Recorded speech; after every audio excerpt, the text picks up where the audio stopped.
At the western edge of Europe, after the Norman invasion, something strange began to appear in the Irish mist. Men in white mantles, warrior monks, soldiers who belonged not to a king, not exactly to a country, but to an order born far away in Jerusalem. They had crossed seas, courts, and battle lines to reach Ireland, a land of monasteries, rival kings, Norman castles, and uneasy frontiers. And then quietly, they left traces. Not always in battles, not always in legends, but in land, money, vows, trials, and unanswered questions. To follow them, we have to begin slowly, not with treasure maps or secret tunnels, but with a colder kind of mystery, the kind that hides in legal records, ruined estates, and the strange gap between reputation and reality. Because the Knights Templar in Ireland were not quite what their legend suggests. Picture the island after the Normans came ashore. The air wet with Atlantic rain, the old Gaelic world unsettled, and new stone fortifications rising where power had changed hands. Into that landscape came an order already famous across Christendom, feared, admired, and trusted in ways that seem almost contradictory. They were monks who carried swords, poor men who managed wealth, servants of God who became useful to kings. Before we venture further into the shadows, take a moment to subscribe so you never miss a secret that history has tried to forget. Tonight, we are not chasing fantasy. We are following a quieter trail, how an order founded to defend pilgrims in the Holy Land came to settle on the edge of Ireland, and why their Irish story ended not with a confession, but with absence. The Norman invasion of Ireland did not arrive as one single thunderclap.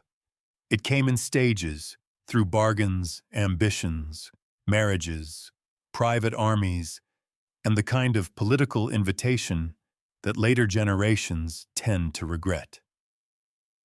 In 1169, Norman forces landed in Ireland, drawn into local conflict but carrying with them something larger than one dispute. They brought a new military culture, a new legal language, and a new network of power that connected Irish soil to the wider machinery of the Anglo-Norman world. And within that world, the Knights Templar already had a place. By the time Norman influence began spreading across parts of Ireland, the Templars were no obscure brotherhood. They were an international order with property, privileges, and a reputation that traveled faster than most armies. In England and on the continent, they had become woven into noble society. Norman lords knew them, kings used them, churchmen respected them, or at least knew better than to ignore them. So when the Normans established themselves in Ireland, it was not surprising that the Templars followed the same roads of influence.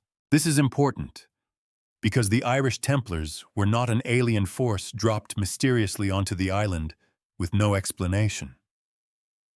They came through recognizable channels, through patronage, grants of land, aristocratic connections, and the expanding reach of Norman settlement. Their presence in Ireland was not an accident of myth. It was part of a political and religious ecosystem. For nearly a century and a half, they remained there. That is the detail worth sitting with. Not a brief visit, not a passing crusader rumor. Nearly 150 years of existence within medieval Ireland, long enough for land to be acquired, rents to be collected, local relationships to form, and memories to settle into the landscape. But Ireland was not Jerusalem. It was not Antioch. It was not one of the great armed frontiers of the crusading imagination. It was a Christian island, fractured and violent in its own ways, but not a battlefield against Islam, and that difference shaped everything. The Templars who came to Ireland entered a world already tense with conquest and resistance. Norman lords were building castles and carving out lordships, Gaelic rulers were negotiating, fighting, retreating, returning. The church itself was deeply entangled in reform, authority, and property. Into this complicated terrain came men whose name evoked holy war, yet whose Irish story would be far less about glorious charges and far more about administration, land, money, and trust. That may feel less dramatic at first glance, but it is exactly where the more interesting story begins. Because legends prefer the sword, records often prefer the account book, and in Ireland, the Templars seem to have lived closer to the account book than to the battlefield. Their reputation arrived wearing armor, but their actual power may have rested in estates, privileges, and the quiet usefulness of being an international order that kings, nobles, and churchmen could rely upon. There is a common mistake people make when they hear the name Templar. They imagine that wherever the order went, war followed. White mantles, red crosses, hidden rituals, secret commands. The whole atmosphere becomes overloaded before the evidence has even entered the room. Ireland asks us to slow down. The Templars did not need to dominate Irish history to matter within it. Their importance was subtler. They were one thread in the Norman remaking of parts of the island. But that thread connected Ireland to something astonishingly wide. The crusading movement, papal privilege, royal finance, and the great religious military networks of medieval Europe. A field in Ireland could help sustain a campaign far across the sea. A rent collected from Irish land could become part of a chain that reached toward the Mediterranean. A preceptory on the edge of Norman settlement could belong, spiritually and financially, to a story that began in the dust and danger of the roads to Jerusalem. That is the hidden scale of the Irish Templar presence. They were local and international at once. They stood inside Ireland's Norman world, but they answered to an order whose imagination was fixed on the Holy Land. They could be neighbors, landlords, religious brothers, financial agents, and in theory, warriors. Yet the more closely we look, the more their Irish role seems to resist the simple image on the shield. And that resistance matters, because the history of the Templars in Ireland is not just a story of how famous men reached a distant island. It is a story of how an institution changes shape depending on where it lands. In the East, the order guarded pilgrims and fought. In Ireland, it adapted to a Christian frontier where violence existed, but not in the form their founding mission had imagined. The Normans brought the cross to Ireland in more than one sense. They brought reforming church politics, crusading ideals, military religious orders, and a new aristocratic culture that could treat land as both devotion and strategy. To donate property to the Templars was not merely piety. It was a way of joining a sacred enterprise from a distance. A nobleman who never sailed to the Holy Land could still support the struggle through gifts, rents, and patronage. In that sense, Ireland became connected to Jerusalem, not only by ships and soldiers, but by paperwork. That may not sound cinematic, but medieval power often worked that way. A charter could travel where a sword could not. A grant of land could speak for generations. A religious privilege could outlast the lord who first offered it. So when we ask how the Knights Templar came to Ireland, the answer is not that they burst from the mist like figures from legend. They came because the Normans came. They stayed because land, faith, and power made room for them. And once they were there, their presence became part of a larger question.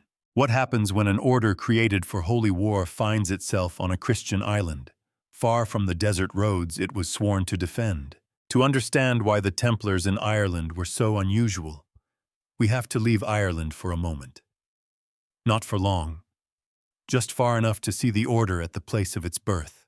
Around 1118, In the fragile years after the First Crusade, a small group of knights gathered in the Kingdom of Jerusalem under the leadership of Hugues de Payens. Their idea was simple in its first form, though astonishing in its consequences. They would live as religious brothers, but fight as soldiers.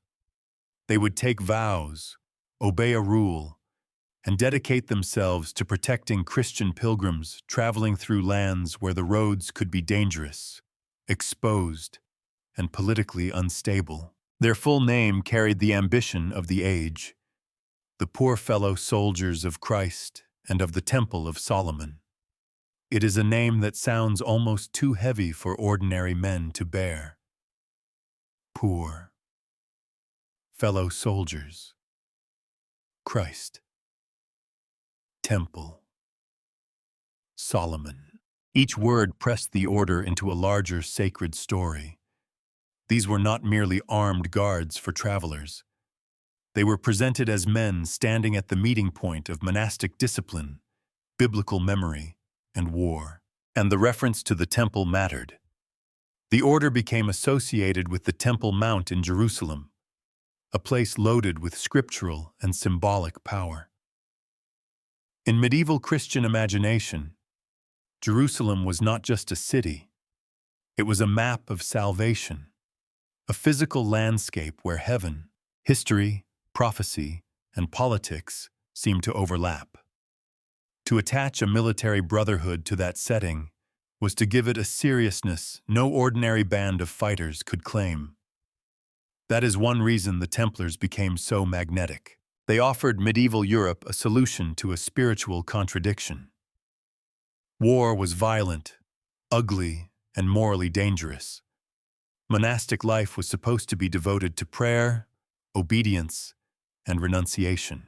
The Templars fused those two worlds together and argued that, under the right authority and for the right cause, the sword itself could become an instrument of service. This was not a small idea. It changed the emotional logic of knighthood. For a nobleman raised in a warrior culture, the Templars offered a way to fight without simply fighting for inheritance, lordship, revenge, or reputation. They offered a disciplined identity, a sacred mission, and the possibility that violence, usually a path toward sin, might be redirected toward salvation. That did not make them gentle. It made them compelling.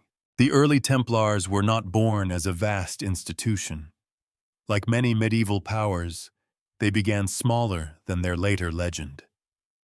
The image we inherit, the rich international order, the bankers of kings, the men whose fall would shake Europe, belongs to a later stage. At the beginning, the emphasis was narrower. Protect pilgrims, defend routes, support the Christian presence in the Holy Land, and bind knighthood to religious obedience. But medieval institutions could grow quickly when they answered a need. The Templars answered several.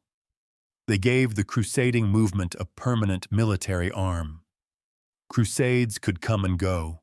Noble armies could arrive and depart, but the Templars remained. They were not tourists of holy war. They were professionals, or at least as close as the period could produce. Trained, organized, disciplined, and tied to a network that could move men and resources across borders. That network is what eventually leads us back to Ireland. Because once the Order's mission became permanent, it needed more than courage. It needed horses, armor, food, ships, buildings, cash, recruits, legal privileges, donors, administrators. The Holy Land might have been the spiritual center of the Order's purpose, but the Order could not survive on the Holy Land alone. It needed Europe, and Europe, in turn, found uses for the Templars.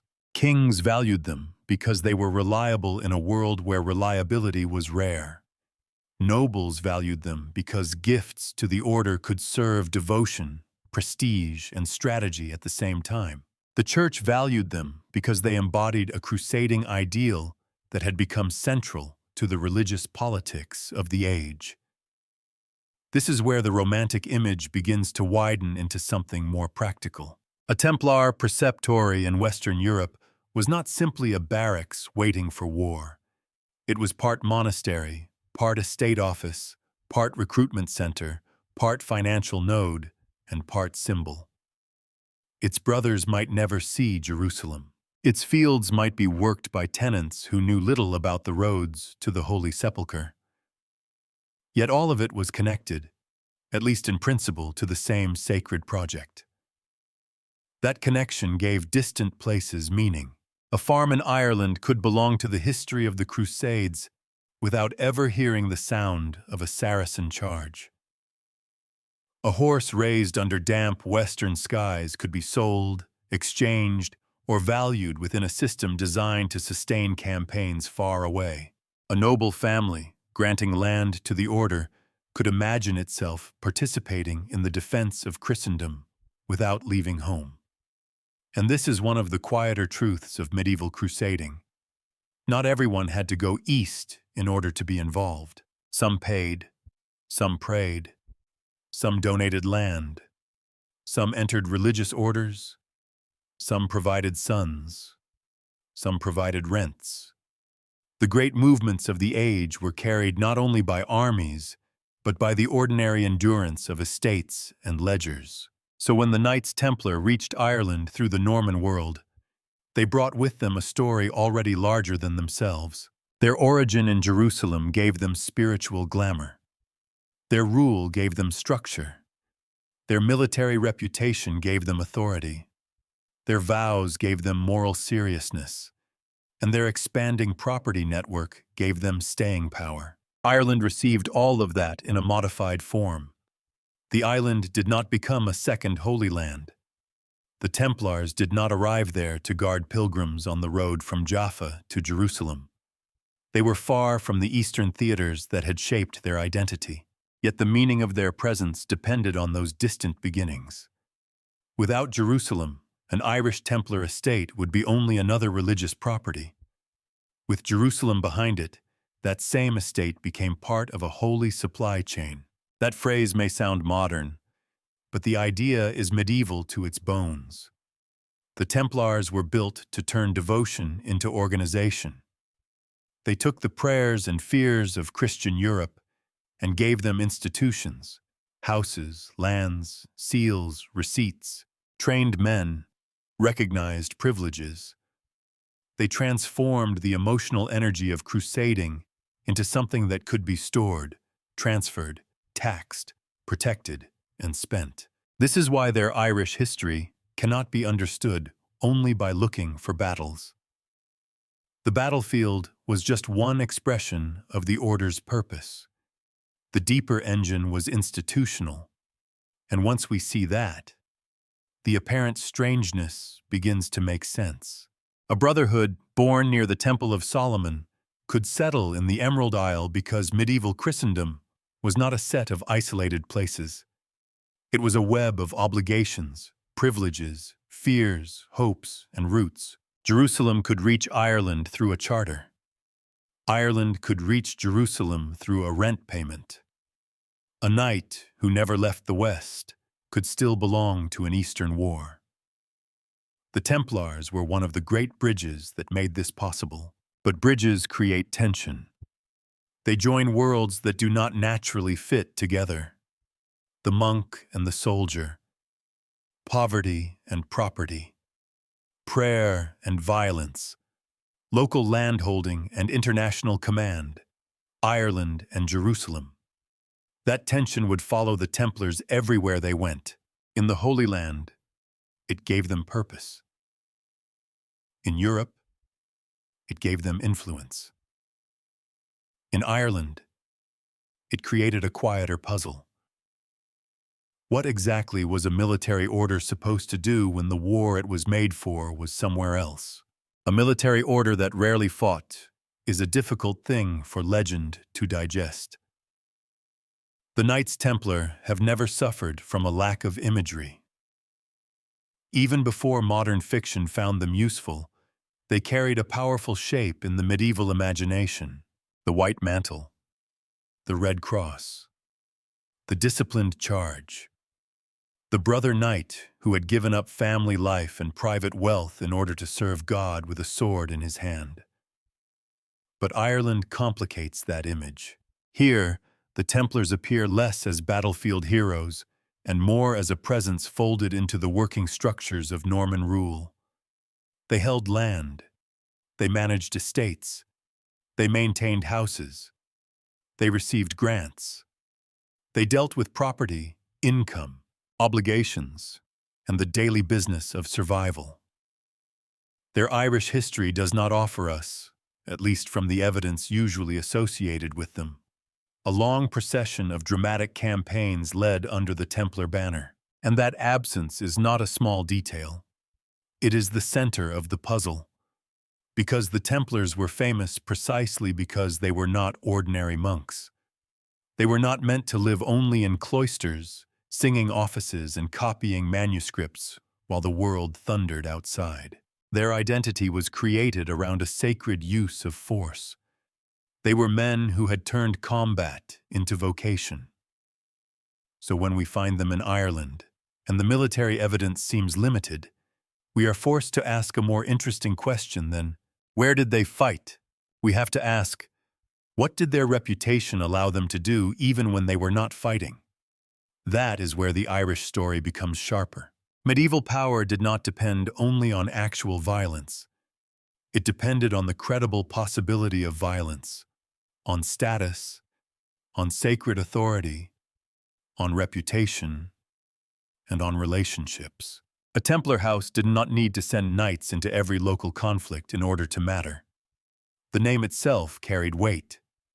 It suggested discipline, connections, and a cause greater than the ambitions of any single lord. In a landscape shaped by Norman settlement and Gaelic resistance, that mattered. Ireland in this period was not peaceful.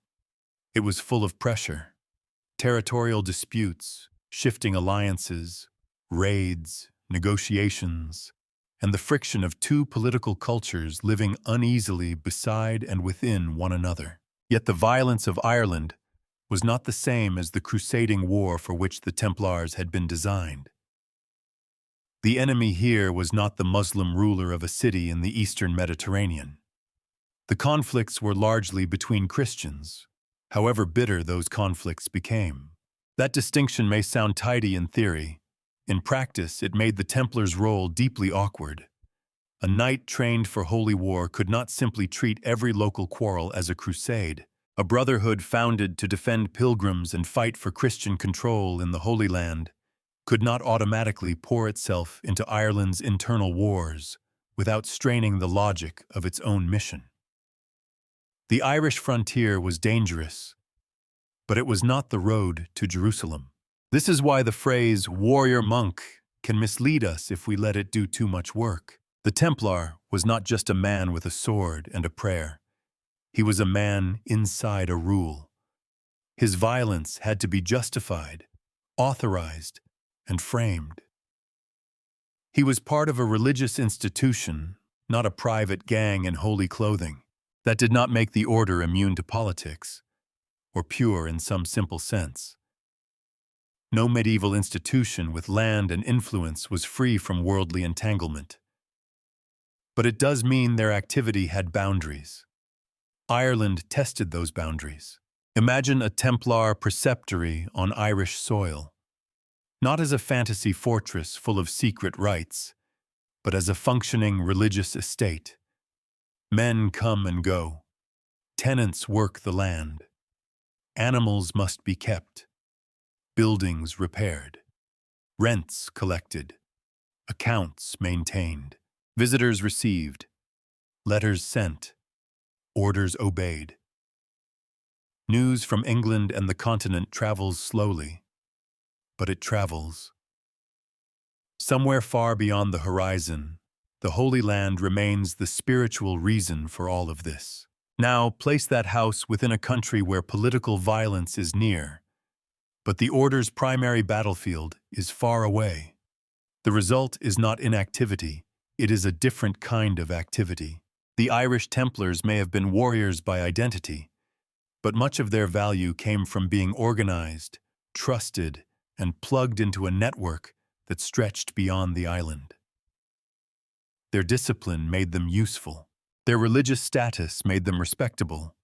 Their international connections made them valuable.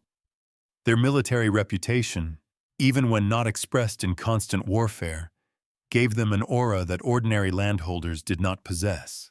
That aura could protect property. It could attract gifts. It could reassure donors that their land was being placed into the hands of a serious institution with a sacred purpose. It could also make local people wary. A man in a white mantle did not need to draw a sword to remind others that he belonged to something larger than the parish, larger than the lordship, even larger than the island. This is one of the strange strengths of the Templars in Ireland. Their power is easier to sense than to dramatize. There is no grand Irish Templar battlefield that dominates the story. No single clash where everything becomes clear. Instead, their presence appears in the quieter materials of medieval life. And because modern audiences are trained to look for the spectacular, this can make the Irish Templars seem less important than they were. But the opposite may be true. Their importance may lie precisely in the fact that they did not need constant battle to justify their existence. They were part of the infrastructure of crusading. Infrastructure is rarely glamorous. It does not charge across a field. It does not lend itself to stained glass heroism. But without it, the heroic image collapses. Horses need breeding and buying. Armor needs money. Brothers need food. Campaigns need funds. Political favor needs maintenance. Legal privileges need defending. Donations need managing. The sword in the East depended on the plow in the West. Ireland was one of the places where that hidden dependency took form. And there is something almost unsettling about that. The Templars' Irish story forces us to see the crusading movement not only as an eruption of religious warfare, but as a system. A system with spiritual language, military ideals, and very practical needs. It could turn a field, a mill, a rent, or a manor into part of a distant conflict most local people would never see. That does not mean every Irish tenant was consciously funding war in the Holy Land with each payment. Medieval systems rarely worked with that kind of clear personal awareness. But institutionally, the connection was there. The Order's property existed for the Order's mission. And the Order's mission was shaped by the defense of Christian interests in the Eastern Mediterranean. So the warriors who rarely fought in Ireland were not irrelevant warriors. They were displaced warriors. Or perhaps better, redirected warriors. Their martial identity remained real, but in Ireland it was often converted into administration, authority, recruitment, and economic support. They embodied war even when they were not waging it locally. They carried the prestige of battle into the routines of land management. That contradiction is not a flaw in the story. It is the story. The Irish Templars remind us that history does not always place institutions in the role they were designed to play. Sometimes a group created for one frontier becomes useful on another for entirely different reasons. Sometimes a military order becomes most powerful where it fights least. Sometimes the men remembered for swords leave their deepest marks in ledgers. And once we understand that, the next question becomes unavoidable. If the Templars in Ireland were surrounded by Christians, and if their own rule restrained violence against Christians, then their limited military role was not merely accidental. It may have been built into the moral architecture of the order itself. The rule matters because it changes the shape of the whole Irish story. The Knights Templar were not simply armed men who happened to be religious. They were religious men whose permission to use violence existed inside a very particular moral frame. Their swords were tied to vows, obedience, and a mission that had been defined around the defense of pilgrims and the struggle in the Holy Land. That mission did not give them unlimited license to spill blood wherever a quarrel appeared, especially not Christian blood. The Templars were forbidden from killing other Christians except in self-defense. On paper, this may sound straightforward, even obvious. In practice, it placed a hard limit around what the order could become in Ireland, because Ireland, for all its political fractures, was not a pagan wilderness waiting to be conquered by holy warriors, no matter how some outsiders might have tried to describe it. It was a Christian island with old monastic traditions, local churches, reforming bishops, Gaelic dynasties, and Norman lords who were Christian too. The conflicts were real. The violence could be brutal, but the people on both sides of the struggle belonged, broadly speaking, to the same religious universe. That made Ireland a poor fit for the kind of sacred warfare that had made the Templar name famous. Here, the enemy was not easily transformed into the enemy of Christ. A local Gaelic ruler resisting Norman expansion could be politically inconvenient, militarily dangerous, and deeply hostile to a Norman lord. But he was not, simply by that fact, the same kind of opponent the Templars had been founded to fight in the Eastern Mediterranean. This distinction is easy to miss if we read medieval history only through banners and battles. But to medieval institutions, categories mattered. A war between Christians was morally different from a crusade, even if both left bodies on the ground. A private feud, a raid, or a territorial campaign did not automatically become a holy cause because a cross was painted nearby. And that is where the Irish Templars become almost frustratingly interesting. Their very identity made them seem suited to violence, yet their rule restricted the violence most readily available to them. They stood in a country where warfare was possible, but not always permissible for them in the way legend might expect. Their military skill did not vanish. Their arms did not become decorative, but the moral conditions under which they could use them were narrower than the popular image allows. This helps explain why their Irish footprint appears quieter than the word Templar prepares us for. A brother might defend a house. He might protect property. He might respond if attacked. He might participate in duties that fell within the order's accepted obligations. But turning the order into a general fighting force for local Christian wars would have been much harder to justify. It would risk making the Templars not defenders of a sacred mission, but just another armed faction in Ireland's unsettled politics. And the Templars were too valuable to be reduced to that. Their power came from the idea that they stood above ordinary quarrels, even when reality was messier. They belonged to an order with papal favor, international reach, and a stated purpose that was larger than any one lord's claim to a piece of Irish ground. To spend that authority on every local dispute would have weakened the very thing that made them useful. So their restraint was not only moral, it was institutional. A Templar house in Ireland had to survive among competing powers. It needed donors. It needed legal protection. It needed the confidence of rulers and churchmen. If the brothers became too entangled in local bloodshed, their reputation as disciplined servants of a higher cause could suffer. Their lands might become more vulnerable. Their privileges might attract more resentment. Their spiritual image might become harder to defend. In other words, not fighting could be a strategy. This is not to say the Irish Templars were pacifists. They were not. Their order was born from a world that had sanctified certain kinds of war, and their brothers in the East were involved in real combat. But in Ireland, their usefulness often depended on controlled force rather than frequent force. They carried the authority of soldiers without always needing to act like soldiers. There is a subtle intimidation in that. A sword kept sheathed can still change the conversation. The white mantle and red cross told everyone that these were not ordinary landholders. Their estates were not merely private properties. Their organization was not local. Their rule, their privileges, and their chain of command reached beyond the island.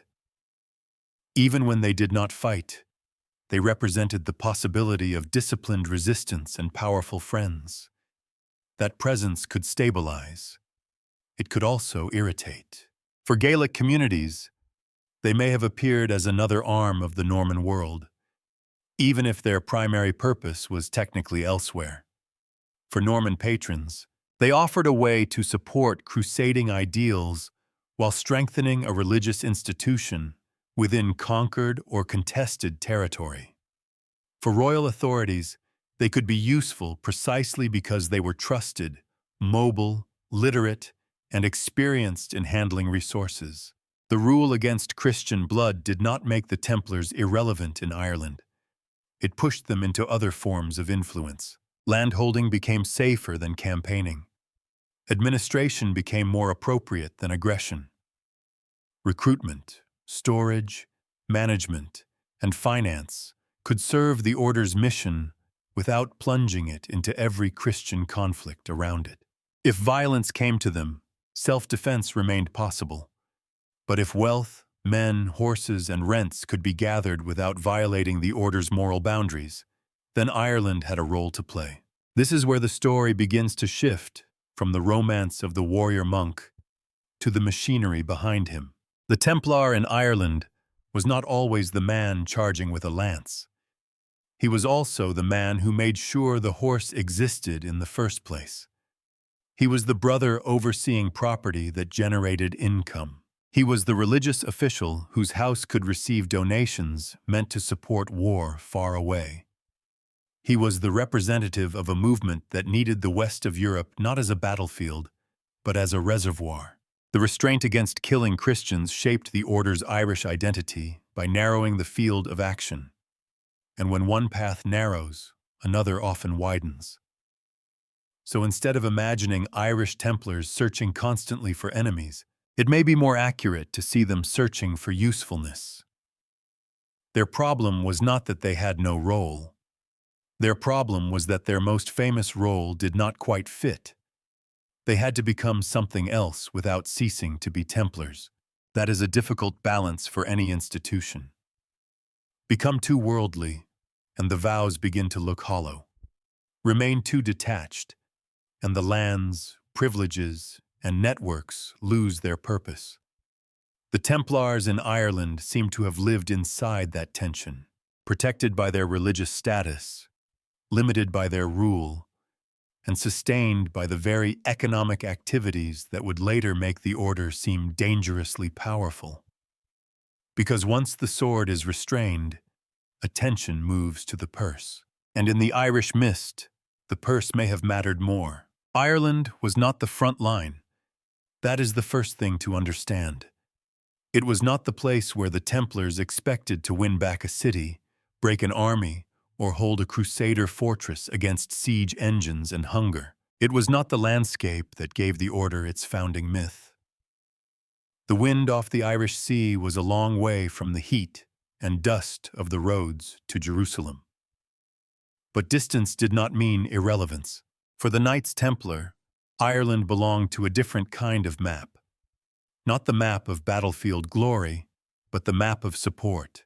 Houses, estates, income, recruits, horses, grain, influence, safe storage, trusted movement.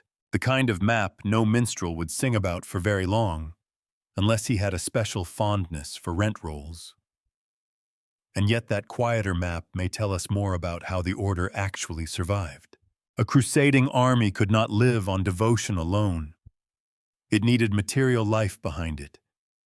It needed men who could be trained and sent. It needed animals strong enough for war. It needed food, equipment, and money. It needed people at home who believed that supporting the Holy Land from afar was not merely practical, but spiritually meaningful. This is where Ireland becomes important. Not as a second Jerusalem, not as a hidden Templar kingdom, but as one more Western base feeding the enormous demands of an Eastern mission. A Templar preceptory in Ireland was part of that wider mechanism. Its work may have looked ordinary to anyone passing by. Fields under cultivation, tenants paying dues, livestock being managed, brothers attending religious duties, messengers arriving with news, local patrons negotiating gifts or protections. But beneath those routines was a larger purpose. The order's estates existed to sustain the order's mission. And the mission, even when carried out far away, gave meaning to the estate. This is the point where the myth of the lone knight becomes too small. The Templars were never only individual warriors. They were an institution, and institutions do not survive by courage alone. They survive through systems, through discipline, through paperwork, through income arriving when it is supposed to arrive, through networks that do not collapse when one army fails or one castle falls. Ireland's role was part of that institutional genius. A young man from a Norman family in Ireland might be drawn toward the order not simply because he wanted adventure, but because the Templars offered a recognized path into religious knighthood. A donor might give land or income because he wished to support the defense of the Holy Land without leaving Ireland himself. A royal official might rely on the order because its brothers had a reputation for handling resources with unusual competence. None of this requires us to imagine secret chambers or buried treasure. The real machinery is interesting enough, and perhaps more unsettling, because it shows how crusading could reach into places that never saw a crusade. A field in Ireland could become part of a war economy without changing its appearance. A tenant might plow, harvest, and pay rent as his father had done, while the institution receiving that income understood it within a sacred and military framework. The connection was not always visible at ground level. That is exactly why it matters. Power often hides best when it looks like routine. This is one of the reasons the Templars became so effective and eventually so vulnerable. They knew how to make distant causes local. They could translate a dramatic spiritual ideal into stable income. They could take a vow made in the shadow of Jerusalem and connect it to an Irish manor, an English treasury, a French court, or a ship crossing the Mediterranean. The order's greatness lay in its ability to bind these things together. But greatness, in medieval politics, was rarely innocent. The more useful the Templars became, the more visible their usefulness became. The more property they held, the more people noticed the property. The more money moved through their hands, the more tempting it became to ask how a brotherhood sworn to poverty had become so deeply involved in wealth. For now, in the Irish story, that danger remains in the distance, but it is already forming. In Ireland, the Templars' support role also helped them fit into the Norman world without needing to dominate it militarily. They did not have to be the spear point of conquest. They could operate as a sacred service institution within the conquered and contested spaces the Normans created. That made them useful to the new order of power without forcing them to abandon their older purpose. Still, this created a quiet moral complication. If Irish wealth helped sustain campaigns in the Holy Land, then Ireland was drawn into a conflict far beyond its shores. Not directly, perhaps not consciously for everyone involved, but structurally. The island became part of the larger crusading economy. Its land, labor, and aristocratic patronage could be redirected toward a war most Irish people would never witness and may never have fully understood. That is one of the strange features of medieval Christendom. A cause could become universal long before most people had any real knowledge of the places involved. Jerusalem was both a real city and a sacred idea. For many Western Christians, the idea was powerful enough. They did not need to see the roads or the walls. They needed to believe that supporting them mattered. The Templars were experts at giving that belief a practical form. They turned distance into participation. You could not go east, then give. You could not fight, then support those who did. You had land. Let the land serve God. You had a son. Let him take vows. You had coin. Place it where it could be trusted. This was not manipulation, in the simple sense. Medieval people were not fools being tricked by a clever order. Many sincerely believed that these acts had spiritual value.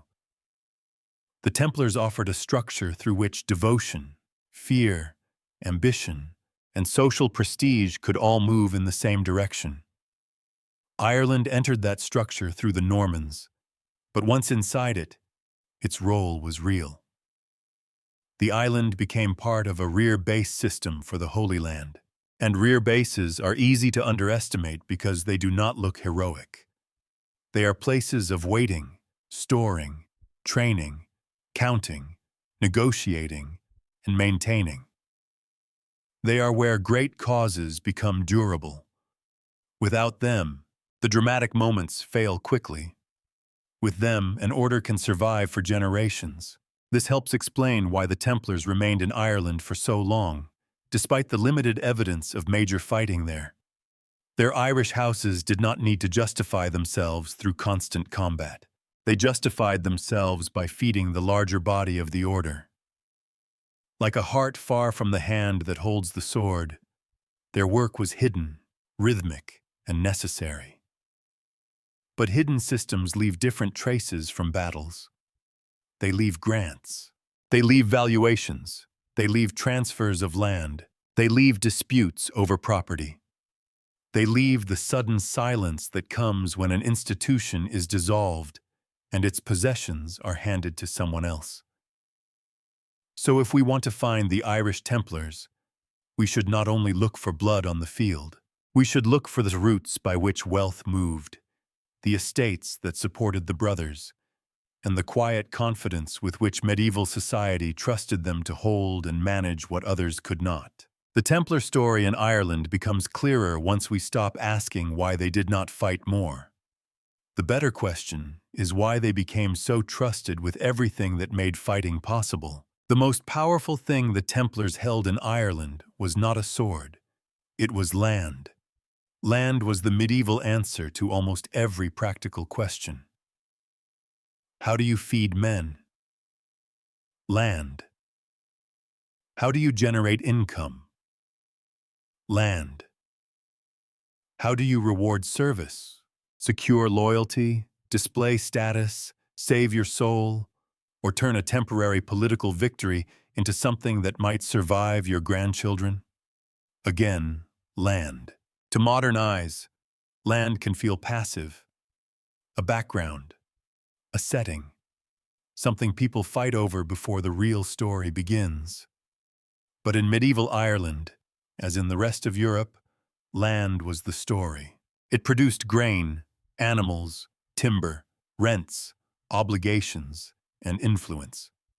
It connected lord to tenant, donor to monastery, local economy to royal authority. Whoever held land held not only soil, but a claim on labor, memory, and future wealth. The Templars understood this perfectly. Or more accurately, they belonged to an institution that had learned across Europe how to turn gifts of land into a disciplined engine of power. This is where the Irish Templars step out of the mist and into the account book. Their estates were not romantic props. They were working properties. Fields had to be planted. Livestock had to be managed. Buildings needed repair. Tenants had to be supervised. Income had to be collected, recorded, protected, and, when required, moved. A preceptory was not simply a place where warrior monks waited for orders from some distant Grand Master. It was a local headquarters of economic life, and this matters because economic life is where influence becomes durable.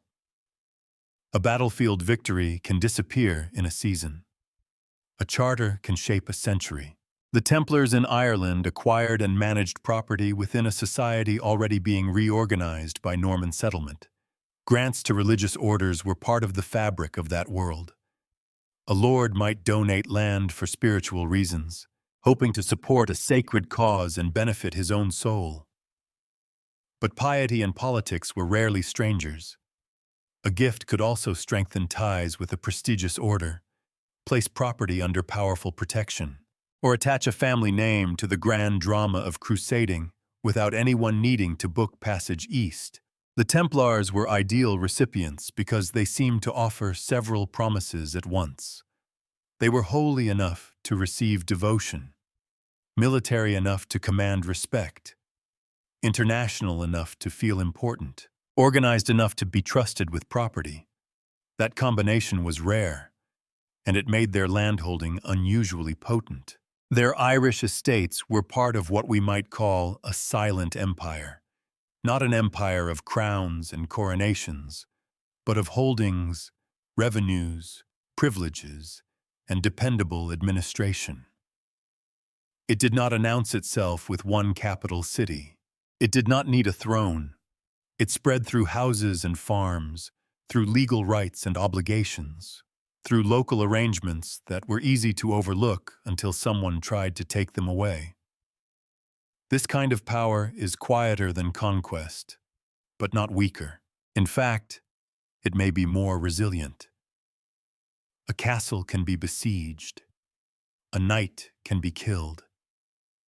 But a network of estates can keep producing year after year as long as the legal and social structure around it remains intact. It becomes normal, familiar, almost invisible. People may complain about rents, as people have complained about rents since the beginning of rents. But the system continues. For the Templars, land also carried an added layer of meaning. The income from these holdings was not supposed to enrich individual brothers. The order's vows rejected personal wealth. A Templar did not own his horse, his mantle, or his purse in the way a lay nobleman did. Yet the institution itself could become immensely wealthy. There is the contradiction again. Individual poverty, corporate power. A brother could be poor while his order held estates across Christendom. A man could sleep under obedience while the institution he served lent money to kings, moved treasure, and collected revenue from lands he might never see.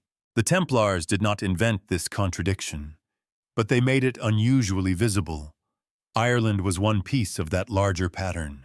And in Ireland, their usefulness may have extended beyond ordinary estate management. The outline of their role suggests they were trusted in matters of safe transfer, helping ensure that taxes or revenues from Ireland reached royal authority securely. That detail, even if we keep it sober and free of exaggeration, says a great deal. Medieval money did not move easily. Roads were risky. Political loyalties could bend. Armed escorts could fail. Written authority could be challenged. Coin had weight, and wealth attracted hands. A trusted international religious order could solve problems that ordinary officials could not. The Templars had reputation. They had houses. They had disciplined members. They had connections across territories. They were not outside politics, but they were not simply another noble household either. Their religious status gave them a kind of institutional insulation. Their military character made them harder to intimidate. Their administrative habits made them useful. It is not difficult to see why rulers might rely on them. This is one of the places where the popular image of the Templars as secretive treasure hoarders becomes less useful than the plain reality. The real story is not that they hid gold behind every wall. The real story is that they became trusted handlers of value in an age when trust was scarce.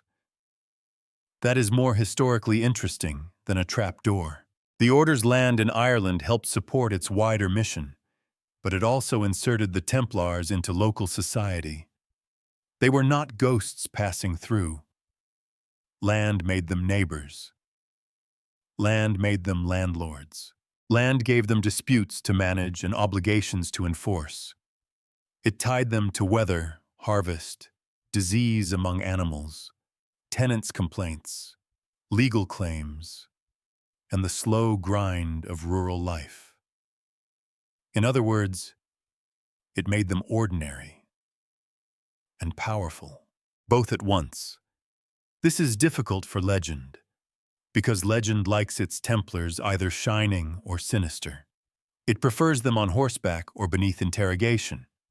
But the Irish evidence asks us to imagine something more mundane and, in some ways, more revealing. Templars as estate managers, religious landlords, and financial intermediaries. Not less important, just less theatrical. The silent empire of land also helps explain why their downfall would matter in practical terms. When a military order falls, people imagine captured banners and broken seals. But when a landholding institution falls, the question becomes brutally material. Who gets the property? Fields do not vanish because an order is accused. Rents do not stop being valuable because brothers are imprisoned. Buildings do not become meaningless because a pope signs a decree. The wealth remains, waiting for new hands. And that is why the Irish Templar story cannot be separated from property. Their lands were the body through which their influence lived. Without those lands, the order in Ireland would have been little more than a name and a few wandering brothers. With them, it became a presence that kings, nobles, churchmen, and later rival orders could not ignore. The mystery, then, is not whether the Templars had treasure in Ireland. The better question is simpler and colder. How much were their lands really worth? Because once we begin to measure the estate, we begin to measure the power. By 1308, the Templar lands in Ireland were said to be worth £400 per year. That number needs to be handled carefully. Medieval valuations are not always clean windows into reality. They can reflect estimates, legal purposes, political motives, incomplete surveys, or the ambitions of whoever wanted the property next. A figure written down in the aftermath of an arrest is not the same thing as a neutral accountant quietly admiring a balanced ledger. So we should not treat £400 as a magical key that unlocks the whole Irish Templar economy. But we should not ignore it either. Because even as a claim, even as a figure that deserves later verification, it tells us what people thought was at stake. £400 a year in the early 14th century was not a casual sum. It was not pocket change rattling around in a monk's sleeve. For an order that had publicly embraced poverty, an annual value of that scale, attached to lands in Ireland alone, suggests a presence with real economic weight. And that is the part that matters. The Templars in Ireland may have left fewer battle stories than legend would like. But if their estates were believed to generate £400 each year, then their quiet life was not small. It was organized. It was productive. It was visible to the people who counted wealth. Their power may not have shouted from a battlefield, but it could be measured in rents, crops, rights, animals, mills, dues, and all the small obligations by which medieval land turned into income. This is where the story becomes almost suspicious in its plainness. No dramatic revelation is needed. No coded inscription. No silver chalice hidden beneath a flagstone. Just a valuation. A number. And numbers have their own kind of menace when they appear at the wrong moment. The year 1308 was not an ordinary year for the Templars. By then, events in France had already set the order's destruction in motion. Accusations had been made. Arrests had begun. Property was being watched, seized, assessed, and transferred into legal uncertainty. Across Europe, the name Templar was no longer simply associated with devotion, discipline, and crusading glory. It had become attached to scandal, suspicion, and opportunity. Opportunity is the word we should not overlook. When a powerful institution is accused, the moral language comes first. Heresy, corruption, betrayal, secret crimes, offenses against God. These charges command attention, and some of them are so shocking that they seem to overwhelm every other issue. But property waits beneath the accusation. Always. Land does not stop being valuable because its owners are suddenly hated. In fact, accusation can make property more tempting because it creates a path to confiscation. Once the order was under suspicion, its estates could be examined not only as religious assets, but as spoils in search of a legal destination. That does not mean every accusation was invented only for money. History is usually less tidy than that. Fear, politics, theology, rumor, resentment, and royal pressure all moved together. But the wealth of the order made its destruction matter in a way that poverty never could have. If the Templars had truly been poor in the institutional sense, their enemies might have been satisfied with condemnation. But the Templars had lands, and lands worth taking have a way of attracting certainty from people who might otherwise have remained unsure. The 400 pounds question sharpens this problem. Was the figure accurate? Was it inflated? Was it based on ideal income rather than actual collection? Did it include properties that were difficult to control? Did it represent what the lands produced in theory, or what they could reliably deliver in a troubled country? The evidence needs caution here. But even the need for caution teaches us something. The Irish Templars had become economically substantial enough that people felt the need to calculate them. They had moved from the realm of holy reputation into the realm of accessible wealth. Their value could be written down, compared, contested, and reassigned. That is a profound transformation for an order that began as the poor fellow soldiers of Christ. Poor in the spiritual identity of the brothers. Not poor, apparently, in the institutional reach of the order. This distinction is essential. A modern viewer might hear that the Templars took vows of poverty and then assume that wealth itself was hypocrisy. But medieval religious poverty was often more complicated. A brother could renounce personal ownership while his monastery, abbey, or order held property for collective purposes. The question was not simply whether the institution had wealth. Many religious institutions did. The sharper question was whether that wealth still served the mission, or whether the mission had become the excuse that protected the wealth. That is the uncomfortable zone where the Templars stood by the early 14th century. Their defenders could say the estates sustained holy work. Their critics could say holy language had become a cover for privilege. Both views could find something to point at. In Ireland, the 400-pound valuation makes the contradiction visible. Here was an order that apparently fought little on Irish soil, yet held lands of noticeable annual worth. If their Irish role was mainly to support the Holy Land, what happened when the Crusader states weakened, failed, or changed? What became of the Western estates when the Eastern purpose that justified them no longer seemed as immediate as before? Institutions rarely disappear just because their original emergency has changed. They adapt. They protect themselves. They continue collecting. That continuity can look like wisdom from the inside and corruption from the outside. The Templars had spent generations building a network that made them useful to kings and nobles. Yet usefulness can curdle into dependence, and dependence can turn into resentment. A monarch who borrows from you may respect you. A monarch who owes you too much may begin to see your existence as an insult. A lord who admires your discipline may still envy your exemptions. A bishop who honors your mission may resent your privileges, and a public already fed by rumor may not distinguish between wealth held for a sacred purpose and wealth held for itself. This is why the Irish valuation belongs to the larger drama of the order's fall. It is not merely an accounting detail. It is a signpost pointing toward the dangerous fact that the Templars had become financially legible. Their power could be counted. Once counted, it could be coveted. Once coveted, it could be wrapped in moral language and carried away under authority. The 400-pound question also reminds us that Ireland was not marginal in the way maps can make it seem.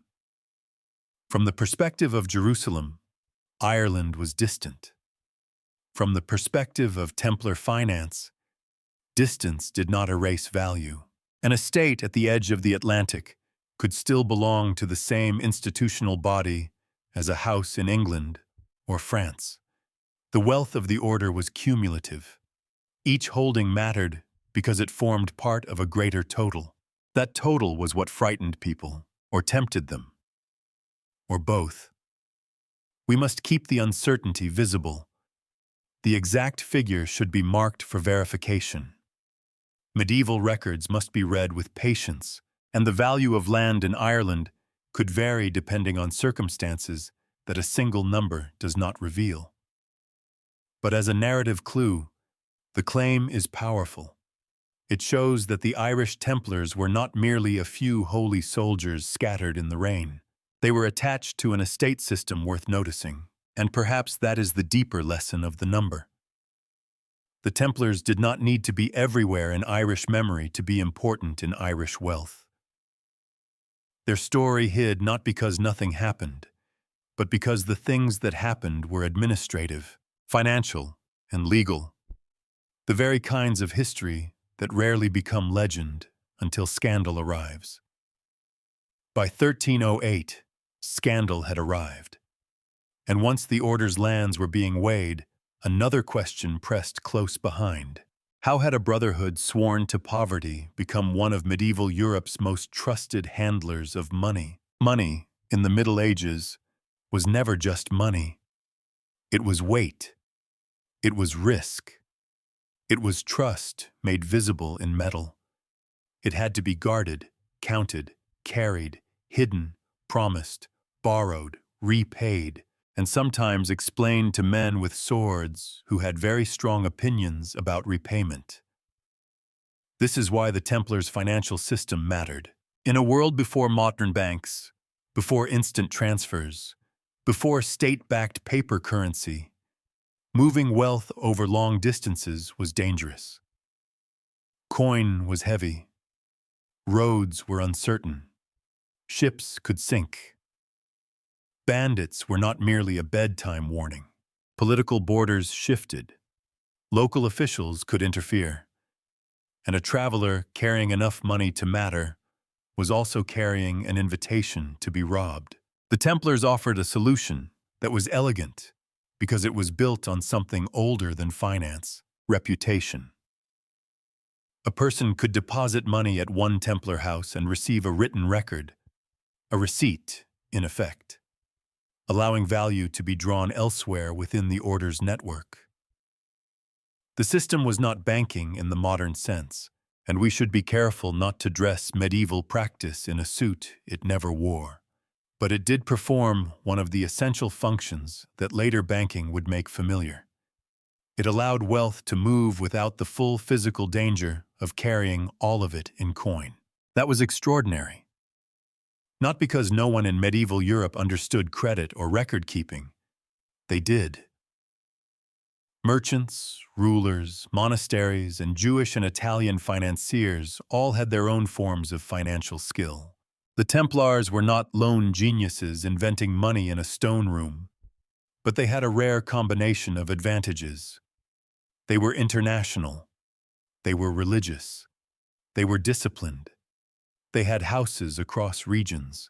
They had reason to move resources between West and East, and people trusted them enough to let them hold value.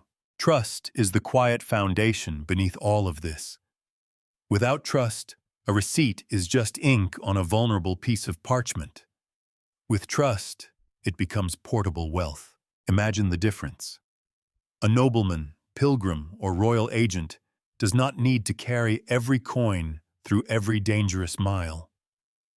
He can place value in the custody of an order whose houses are recognized, whose brothers are bound by obedience, and whose reputation is protected by the Church. Somewhere else, through the written proof of the transaction, that value can be accessed or accounted for. It is not glamorous in the way a cavalry charge is glamorous. It is much more useful, and usefulness, repeated over decades, becomes power. For the Templars, financial trust grew naturally out of their larger mission. They already needed to transfer resources to sustain their work. They already held estates. They already received donations. They already interacted with kings, nobles, pilgrims, and churchmen. Their houses already formed a network across distance. Finance was not a strange side hobby. It was almost the nervous system of the institution. Ireland, again, fits into this not as the center of the system, but as one of its connected edges. A Templar property in Ireland could gather income locally, while the order as a whole understood that income within a much broader movement of resources. Money, goods, and obligations did not need to remain trapped where they were produced. Through trusted administration, they could be converted into support elsewhere. In that sense, the Irish preceptory was not merely a farm office. It was a point on a map of confidence. That phrase is important. A map of confidence. Because medieval Europe was full of maps of authority, kingdoms, lordships, dioceses, counties. But the Templars operated through another kind of geography. They linked places through shared obedience and institutional credibility. A man might not know the brother who would honor his receipt in another region, but he trusted the order behind him. That was the real achievement. The Templars became a financial network because they had already become a moral network. At least, that was the image. The danger was that the image had to remain believable. Once people begin to trust a religious order with money, the order becomes more than a spiritual institution. It becomes a guardian of practical security. It becomes a bridge between devotion and transaction. It can serve pilgrims and kings alike. It can hold deposits, arrange transfers, assist with loans, and manage revenues. It becomes useful to the very people who might later fear its usefulness. This is where the story darkens, but not because of secret rituals or underground vaults. It darkens because dependence creates resentment. A king may praise the men who move his money when the system works. He may rely on them when campaigns are expensive, debts are delicate, and treasure needs to be secured. But the more a ruler depends on a non-royal institution, the more that institution becomes a reminder of his own limitations. A king wants servants, not creditors with papal privileges and international reach. The Templars' financial strength made them convenient. Then it made them uncomfortable. Then, in the right political climate, it made them vulnerable. In Ireland, the financial side of the order also helps explain why their story appears so quiet until the moment of collapse. Financial systems are designed to be boring when they function well. A receipt honored without drama leaves little memory. A rent collected on schedule does not become a legend. A transfer completed safely is invisible precisely because no disaster occurred. That invisibility can fool us. We remember the scandal because scandal leaves a bruise in the record. We remember arrests, trials, accusations, seizures. But before all of that came ordinary competence. The Templars had to be good enough at handling value for people to keep using them. Their downfall was shocking partly because they had spent so long being trusted. And this trust was not just personal, it was institutional. A single honest brother could die, be transferred, or fail. The order endured beyond him. That is what made the system work. People were not merely trusting Brother William or Brother Robert. They were trusting the temple itself, its rules, seals, hierarchy, reputation, and the assumption that an obligation recognized in one place would be understood in another. For a medieval world built on personal bonds, this kind of institutional trust was powerful, almost modern, but not fully modern, and that distinction matters. The Templars did not operate with the transparency, regulation, or public accountability we expect from financial institutions today. Their authority came from privilege, sanctity, elite relationships, and internal discipline. To supporters, this made them dependable. To critics, it could make them opaque. The same wall that protects trust can also hide suspicion. A sealed order, a wealthy order, a mobile order, a tax-privileged order, an order that answers beyond the local bishop and beyond the local lord, an order that handles money across borders. It is not difficult to see how admiration could turn into rumor. The Templars' early poverty made their later financial role even more provocative.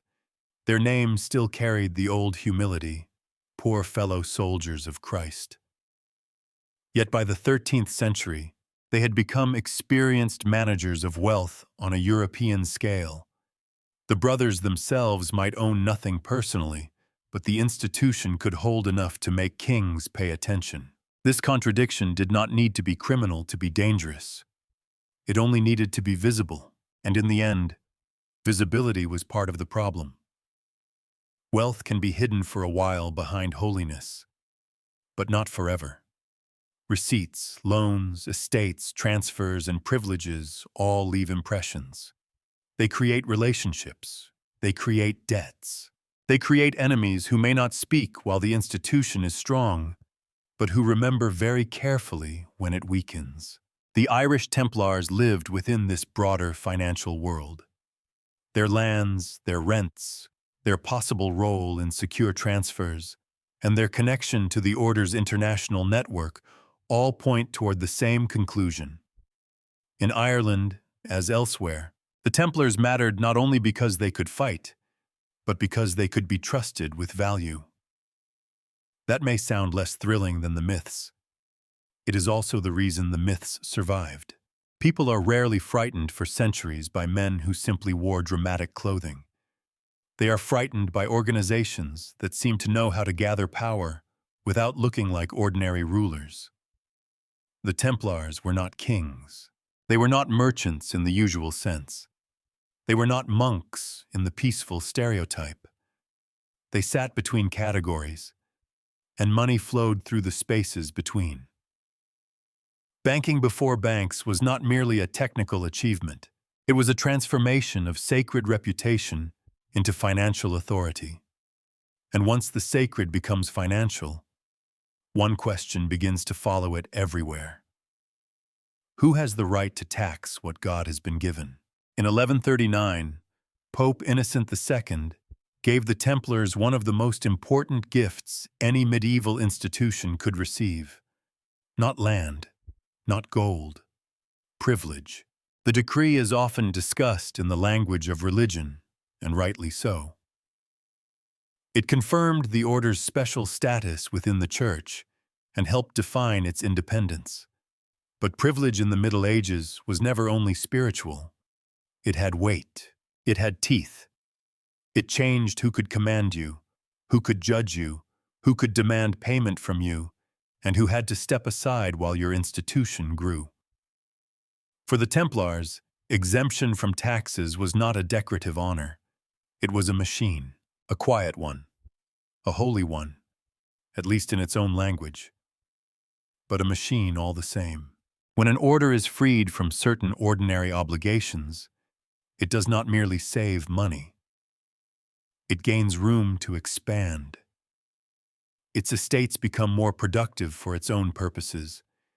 Its donations are less easily drained by local demands. Its officials can operate with a confidence that ordinary religious houses, local landlords, and merchants may not enjoy. Every privilege becomes a wall. Every exemption becomes a channel through which wealth can flow more directly toward the order's mission. This is where the Templars' rise becomes easier to understand. They did not grow rich simply because they were greedy, or because medieval people were naive, or because some hidden vault swallowed Europe's silver. That is too crude. Their financial power grew because the institution was built to receive wealth, protect it, and move it under the cover of sacred purpose and papal authority. The papacy gave them legitimacy. Donors gave them land. Kings gave them responsibility. The order gave all of it structure. And once those pieces locked together, the result was formidable. Imagine a nobleman considering a gift of property. If he gives land to an ordinary local house, that house may be entangled in local politics, subject to familiar pressures, vulnerable to a bishop, a lord, or a rival family. If he gives to the Templars, he is giving to a famous international order recognized by the highest spiritual authority in Western Christendom. The gift reaches beyond the parish. It touches Jerusalem. It carries the scent of crusade. That made donation feel larger than local charity. It also made it harder to challenge. Papal privilege functioned like a protective seal. It did not make the Templars untouchable. No medieval institution was ever truly untouchable. But it made interference more complicated. Their authority did not depend only on the goodwill of the nearest lord. Their rights were backed by a structure of recognition that stretched upward to Rome and outward across Europe. For Ireland, this mattered deeply. A Templar estate on Irish soil was not just another religious property in a wet field at the edge of the Norman world. It belonged to an order whose privileges had been shaped by papal favor. Local disputes might still arise.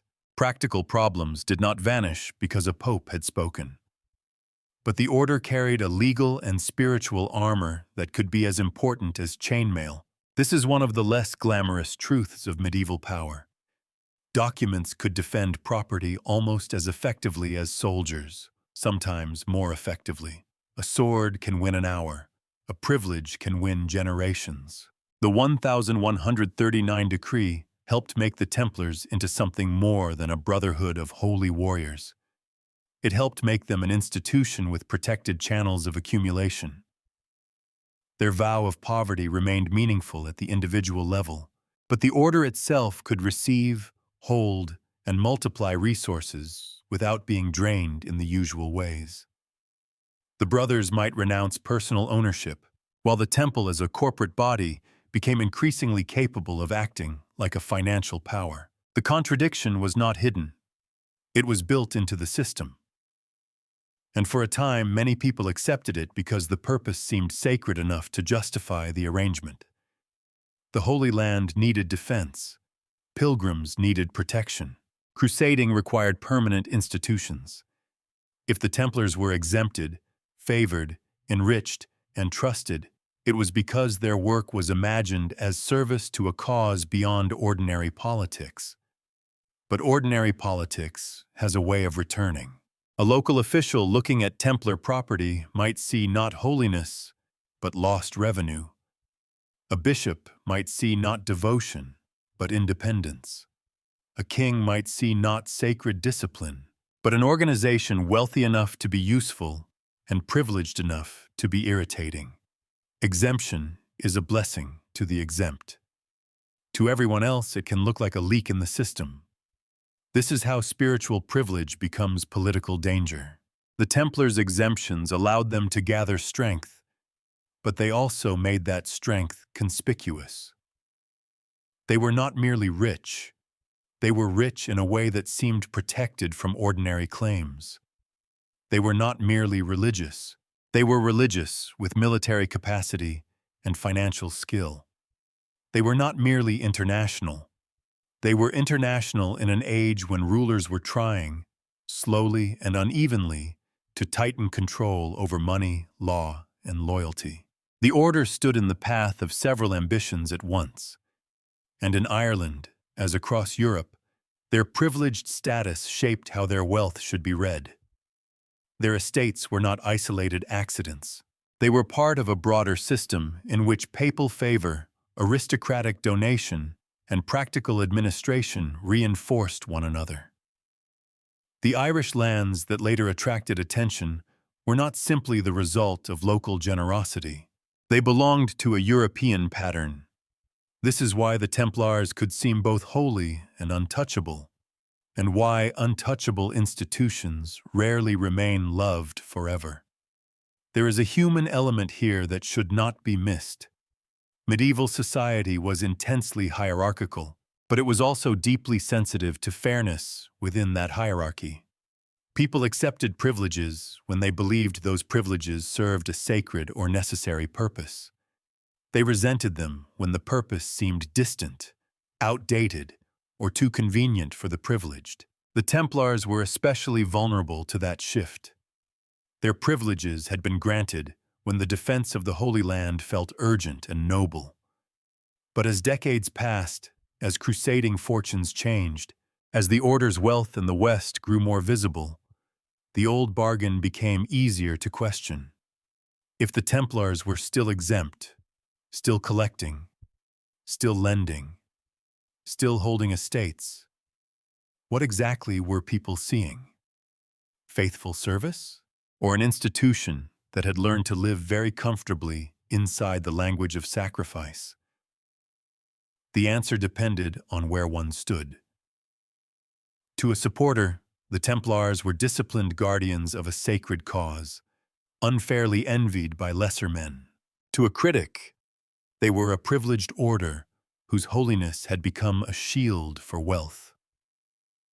To a king in need of money, they were something more dangerous, a possible solution. This is the road that leads from papal privilege to royal suspicion. Not in a straight line, and not overnight. The same exemptions that made the Templars effective also separated them from ordinary accountability. The same sacred aura that attracted donations made later accusations more shocking. The same financial trust that allowed them to move value across borders made rulers wonder how much value they truly controlled. Privilege protected the temple. Then privilege helped paint a target on it. That is the machinery of money in its medieval form. Not just coins, not just fields, not just receipts, but authority. The authority to receive wealth, keep more of it, answer to fewer local powers, and justify the arrangement in the name of God. In Ireland, that machinery worked quietly for generations. But machines, even holy ones, make noise when they begin to break. And by the early 14th century, the sound was becoming difficult to ignore. The Templars had been poor soldiers in name, privileged landlords in practice, trusted financial agents by necessity, and servants of a distant holy war that no longer commanded the same unquestioned confidence it once had. They had gained the protection of popes. They had gained the trust of kings. And then came the more dangerous thing. They gained the attention of kings who owed them money. By the time kings began to borrow from the Templars, the old image of the order had become almost impossible to hold in one hand. On one side stood the vow, poverty, humility, obedience, celibacy, the renunciation of private comfort and family ambition. A brother of the temple was not supposed to live as a lord, build a dynasty, or treat wealth as his own. His life belonged to the order, and the order claimed to belong to God's work. On the other side stood the loan, accounts, deposits, transfers, royal debts, political favors, treasure held in custody. Money advanced to rulers who needed armies, ships, supplies, marriages, campaigns, and all the expensive ceremonies by which medieval power reminded everyone it was power. That tension did not appear suddenly. It grew over generations, almost naturally, out of the Templars' success. At first, the order's poverty had been part of its holiness. The poor fellow soldiers of Christ sounded like men stripped of worldly ambition. Their poverty made their violence more acceptable, their discipline more impressive, their courage less easily dismissed as the hunger of landless knights looking for plunder. They fought, at least in theory, not for private gain, but for a sacred cause.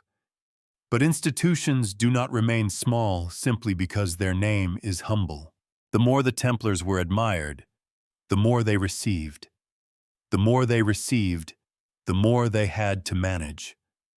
The more they managed, the more skilled they became at handling wealth. And the more skilled they became, the more useful they were to the powerful. Usefulness is rarely innocent for long. A king does not come to a poor institution for serious money. He comes to an institution that has reserves, reach, and reliability. He comes because the order can do what others cannot. It can move funds. It can safeguard valuables. It can keep records. It can operate across borders. It can be trusted, or at least trusted more than the next available option. And so the Templars became, by degrees, the sort of poor men to whom rich men owed money. There is a dry medieval comedy in that sentence, but there is also danger. Because debt is not only financial, it is emotional. It humiliates. It reverses the appearance of power. A king may sit on a throne, wear a crown, command armies, and still know that somewhere in a ledger, a religious order has written down what he owes. The borrower may outrank the lender in ceremony, but the debt tells a quieter truth. Kings do not always enjoy quiet truths. The Templars' rise as lenders to monarchs made them indispensable, but it also placed them in a position no religious order could occupy safely forever. Their authority was not the authority of a kingdom. They did not have a people in the ordinary sense. They did not mint legitimacy through bloodline and crown. Their power came from privilege, reputation, property, and trust. Those things are strong, until someone stronger decides they are inconvenient. This is where resentment begins to gather around the edges of the story. Not necessarily among everyone, and not always in the same form. Some resented their wealth. Some resented their exemptions. Some resented their independence from local authorities. Some may have resented their secrecy, or what looked like secrecy from the outside. Some simply saw opportunity. Medieval politics could baptize opportunity very quickly when property was involved. The order's vows made the resentment sharper. Had the Templars been ordinary merchants, their wealth might have drawn envy, but not the same moral outrage. Had they been ordinary nobles, their estates would have looked familiar. But they were vowed religious men, wrapped in the language of sacrifice, while their institution handled the resources of kings. The contrast was too striking to ignore. A brother might personally own nothing, but the temple owned enough to matter.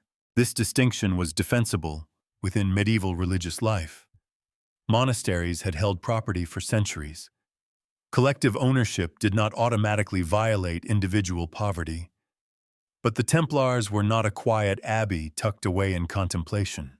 They were warriors, landlords, financiers, and papally privileged agents of an international crusading mission. Their wealth was not merely stored, it moved. It touched power. It entered royal business. That made the contradiction public, and public contradictions are dangerous because they invite interpretation. A supporter could say, "Their wealth serves the Holy Land."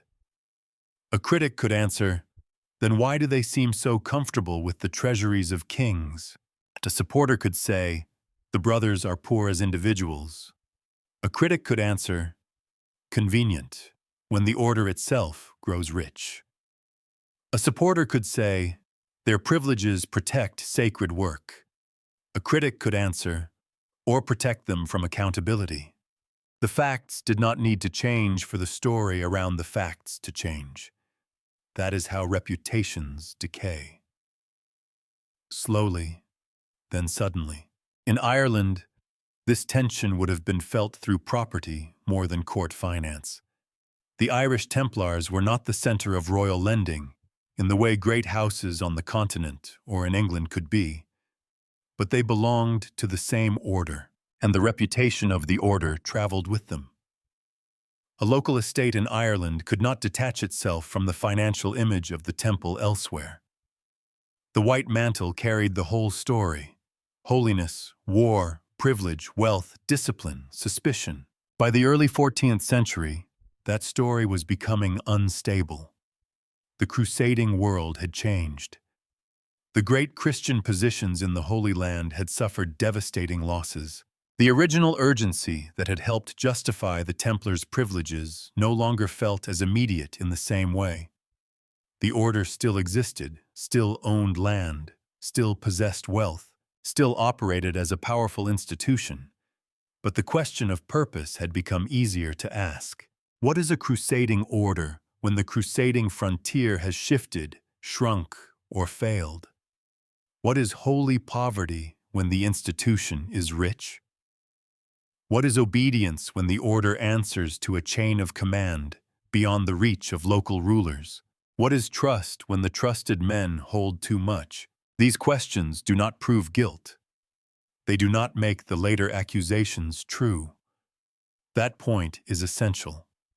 Suspicion is not evidence, and resentment is not a verdict. But suspicion and resentment can prepare the ground on which accusations grow. The Templars had become vulnerable not because they were weak, but because they were powerful in an awkward way. They stood between church and crown, between poverty and wealth, between war and finance, between service and independence, between the humility expected of monks and the influence granted to men who could lend to kings. That position could survive as long as the political weather remained favorable. But medieval favor was not a climate. It was a season, and seasons change.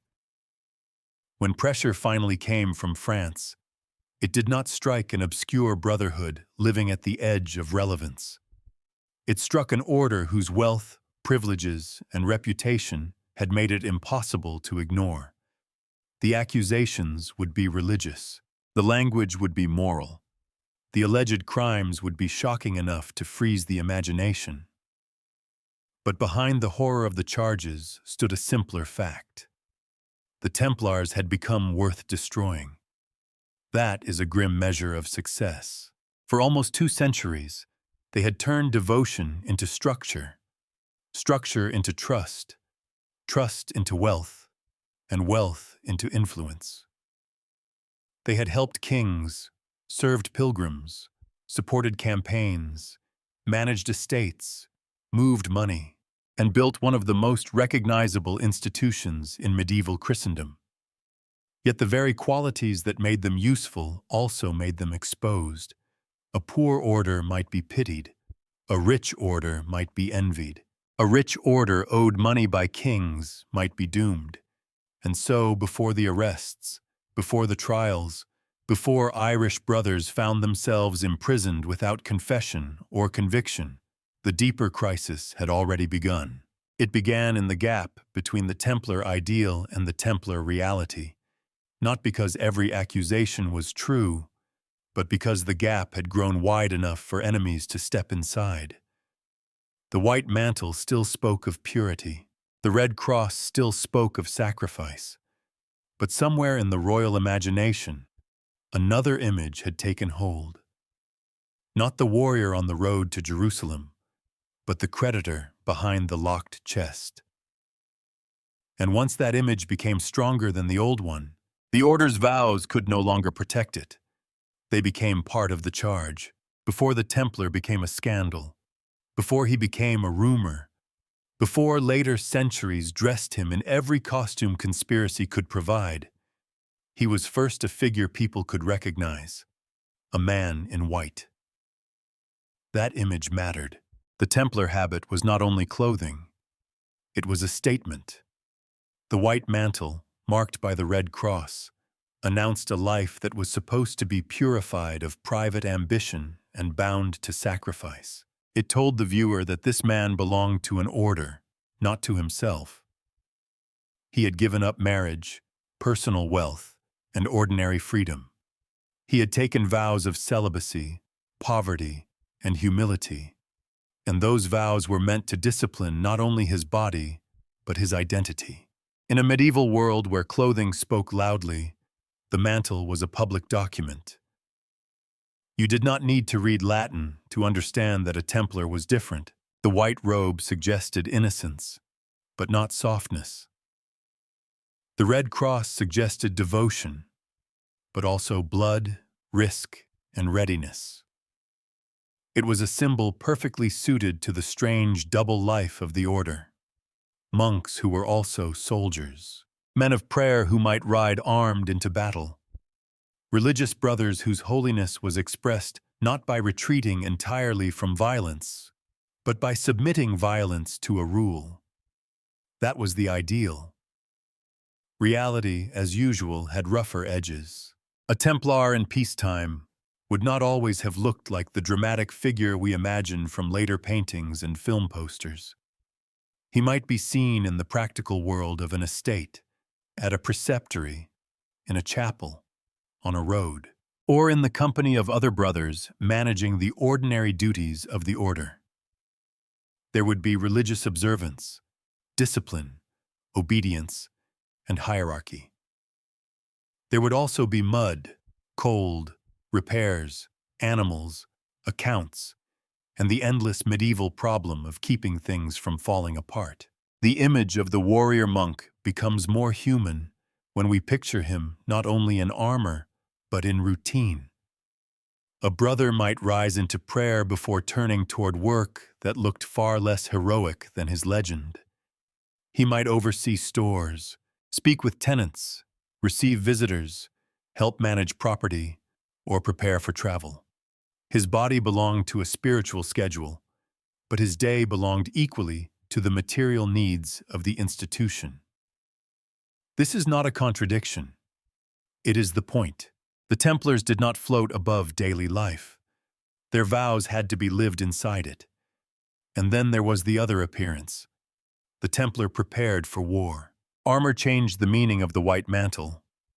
The brother who in one setting might appear as a solemn religious figure could, in another, become part of an armed company. Chainmail, helmet, sword, lance, shield, horse. These were not decorations. They were the tools of a profession that the order had sanctified, organized, and made frighteningly efficient. Under the right conditions, the peaceful brother could become the mounted soldier. This transformation was central to the awe surrounding the order. Medieval people were accustomed to monks. They were accustomed to knights. They were less accustomed to seeing both identities fused so deliberately. A knight might seek penance after violence. A monk might pray for the violent. The Templar stood in the troubling middle, claiming that his obedience made the fight itself part of service. That claim gave the order its power. It also gave later critics something to attack. Because when a man dresses as purity and carries a sword, every failure becomes sharper. If he is accused of corruption, the white robe makes the accusation more dramatic. If he is accused of secret sin, the public symbols of holiness make the charge feel more poisonous. The Templar's appearance was designed to inspire trust, but the same appearance could intensify suspicion once trust began to fail. Symbols are loyal only while people believe in them. The Templars also carried banners, including those associated with the Agnus Dei, the Lamb of God. Again, the image is revealing. The Lamb is not a beast of conquest. It is innocence, sacrifice, Christ made visible through a symbol of meekness and redemption. To place that imagery near armed men is to enter the deep medieval logic of holy war. Humility beside force, sacrifice beside discipline, gentleness as a sign carried by men trained for violence. To modernize, this can feel almost impossible to reconcile. But medieval Christianity often lived inside such tensions. The same society that preached peace could bless armies. The same religious imagination that honored martyrs could celebrate warriors if their cause was framed as sacred. The Templars' appearance made that tension visible in cloth, metal, and emblem. In Ireland, the visual contrast would have been especially striking. Here was a man dressed in the symbols of an order born from Jerusalem, standing on an island of rain, grass, contested lordships, and Christian rivalries. The clothing carried Eastern memory into Western weather. The red cross on white did not belong naturally to the Irish landscape, yet it made sense within the Norman world that had brought the order there. To a Norman patron, the sight may have reassured. It meant discipline, orthodoxy, connection to the great crusading cause. It meant a gift of land had gone to men whose identity was recognized across Christendom. To a Gaelic observer, the meaning may have been less comforting. The Templar could look like another emblem of foreign power, another religious face of Norman expansion, even if the order's official mission lay far beyond Ireland. Symbols rarely mean only what their owners intend. They gather meanings from those who have to live beside them. That is why appearance matters historically. It is tempting to treat robes and banners as surface details, the visual decoration around the real story of land and money. But in the Middle Ages, surfaces were part of reality. Clothing marked rank. Color carried meaning. Emblems declared loyalty. A cross on a mantle was not a logo in the modern commercial sense. It was a claim about the soul, the body, and the authority under which a man acted. The Templar body became a public argument. White said purity, red said sacrifice, armor said force, the vows said renunciation, the estates said power, and no one looking carefully could miss the tension between them. This tension helps explain why the Templars attracted such intense reactions. They were memorable before they were understood. The eye grasped them instantly, but the mind had to work harder. Were they monks? Yes. Soldiers? Yes. Poor? Personally, yes. Wealthy? Institutionally, increasingly. Humble? By vow. Influential? Undeniably. Their appearance did not resolve these contradictions. It displayed them. In Ireland, where their military role seems to have been limited, the clothing may have done some of the work that battle did elsewhere. It reminded people of what the order was, or what it claimed to be. Even when a brother was managing land rather than charging into combat, the mantle carried the memory of combat. Even when the sword was not drawn, the cross suggested sacrifice and authority. That is a powerful form of presence. A man can be silent and still speak through what he wears. But the danger of symbolic life is that it depends on the story surrounding it. As long as the Templars were seen as defenders of pilgrims and servants of the Holy Land, the white mantle glowed with purpose. As long as their wealth could be interpreted as support for sacred duty, the contradiction could be managed. As long as kings needed them and popes favored them, the Red Cross remained a sign of trust. Then the story changed. The same white mantle that had once suggested purity began to invite the cruelest kind of accusation, hidden filth beneath visible holiness. The same secrecy that had once seemed like discipline began to look, to hostile eyes, like concealment. The same vows that had once proved dedication became, under interrogation, standards against which alleged crimes could be made to sound even more monstrous. This is why the fall of the Templars was not only legal or financial, it was visual. Europe watched an image collapse, and in Ireland, the collapse would reach men who may have spent more time among fields and accounts than battlefields and sieges. Their appearance tied them to the whole order. Their vows tied them to its ideals. Their red crosses tied them to its reputation. When the reputation broke, no distant preceptory could stand entirely outside the damage. The Templar in Ireland was not merely a local brother in a local house. He wore an international symbol, and when that symbol became dangerous, the mist around him darkened quickly. The blow did not begin in Ireland. It came from France, in the hard light of royal power.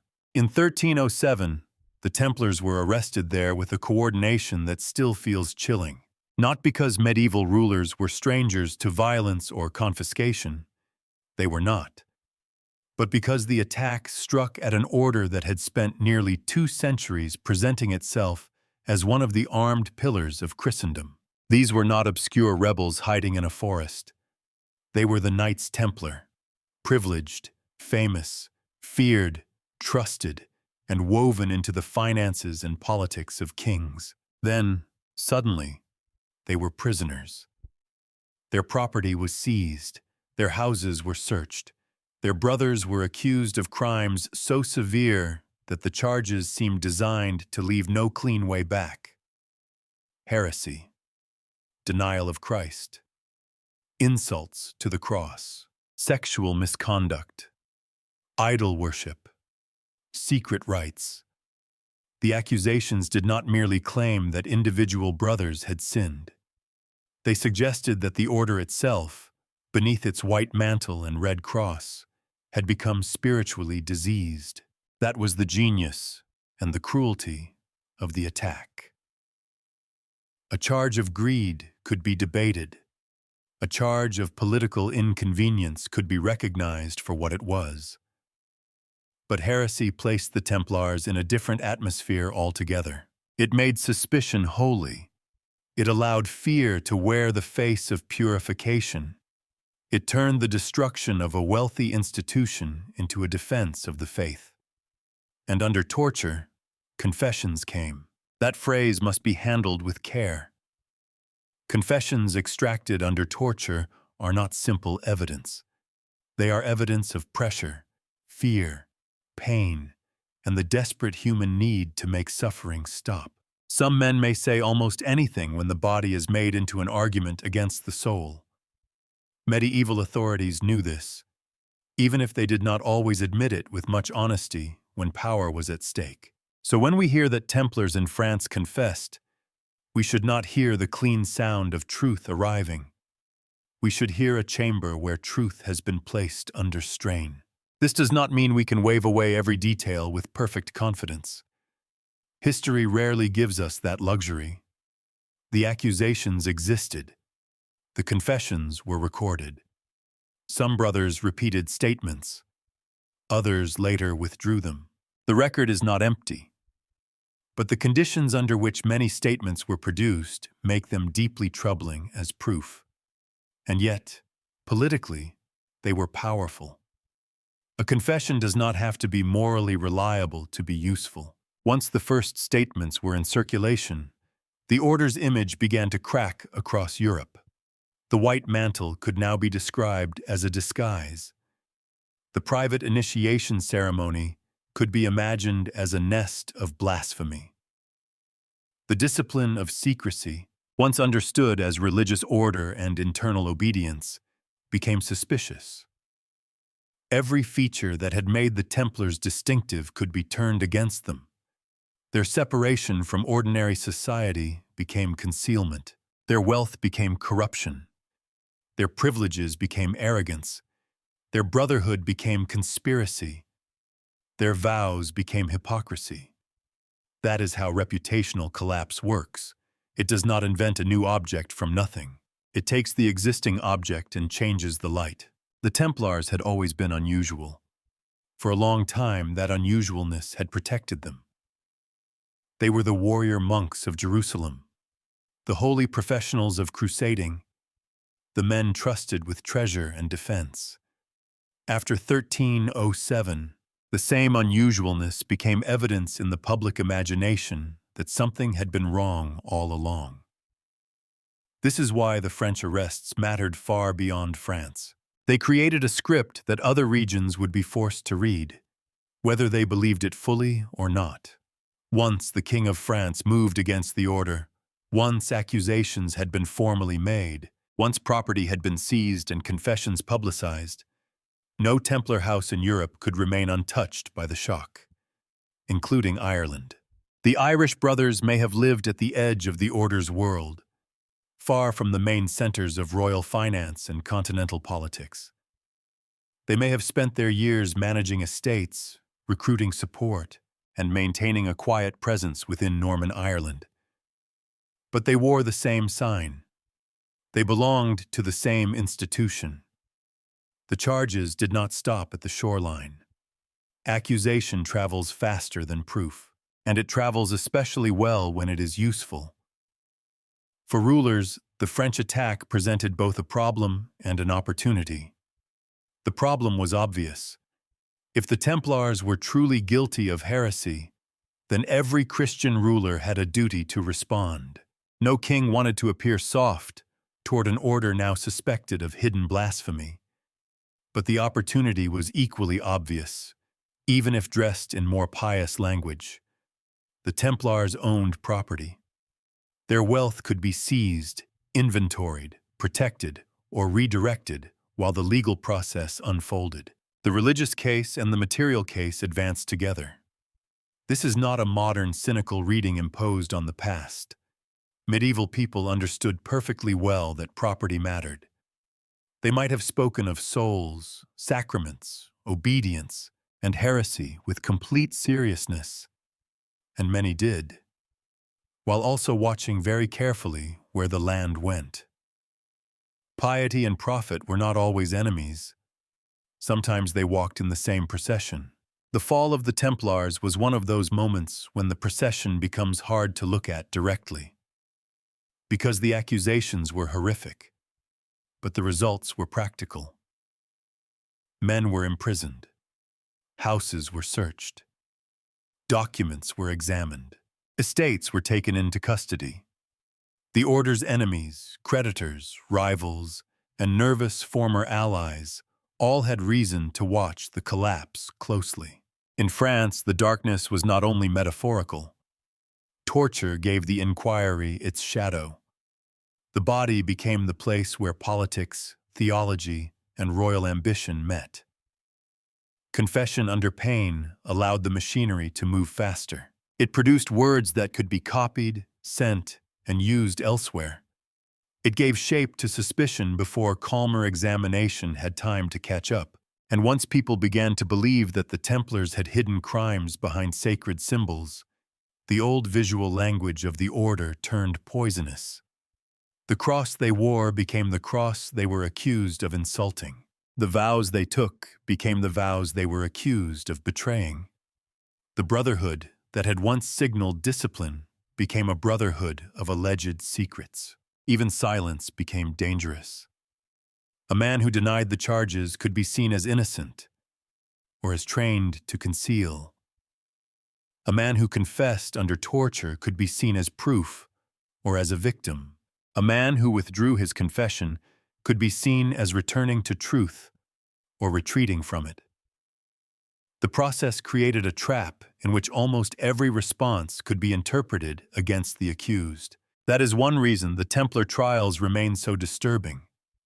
They reveal how fragile reputation can be when law, fear, and power begin to reinforce one another. For Ireland, the French arrests were the storm over the horizon.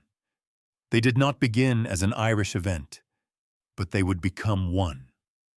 Orders would cross the sea. Suspicion would be imported.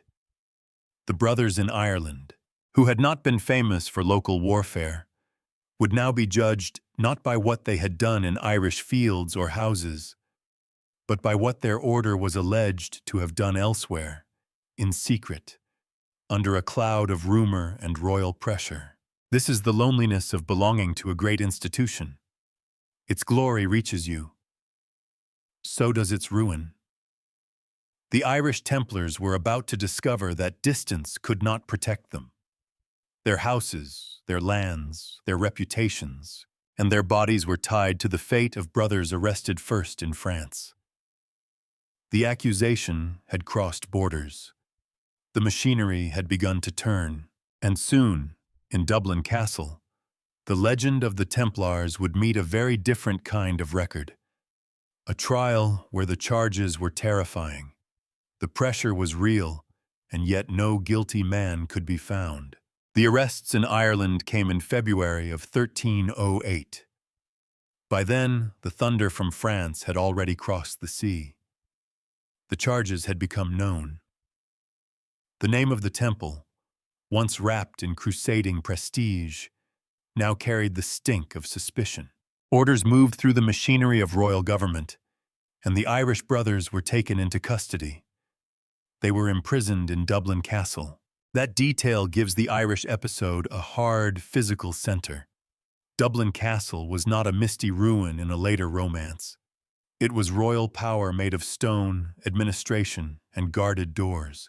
To be held there was to be placed inside the authority of the crown, under the eye of officials, far from the ordinary rhythm of a Templar house. The brothers who had managed estates, received rents, lived under vows, and represented an international order were now suspects.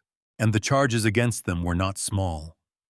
They were accused of denying Christ, of spitting on the cross, of homosexual acts, of idol worship. These were not ordinary accusations of bad management or moral laziness. They were accusations aimed at the soul of the order. Each one attacked a different pillar of Templar identity. Denying Christ attacked their faith. Spitting on the cross attacked their central symbol. Sexual misconduct attacked their vows. Idol worship attacked their claim to Christian obedience. If proven, these charges would not merely stain the Irish brothers. They would make the very image of the Templar appear inverted, as if the white mantle had always hidden something rotten beneath it. But here, the Irish story takes a different turn from the one the accusations seem to demand. In 1309, the trial took place, and no one confessed. No one was found guilty. That is the fact around which the whole Irish ending begins to tighten, because a trial without confession does not fit comfortably inside the larger story of Templar destruction. It does not give us the dramatic collapse that the French proceedings supplied. It does not provide the dark satisfaction of a guilty secret finally exposed. It leaves us instead with something colder and more bureaucratic. Men accused of monstrous crimes, imprisoned under grave suspicion, yet not convicted by the process that examined them.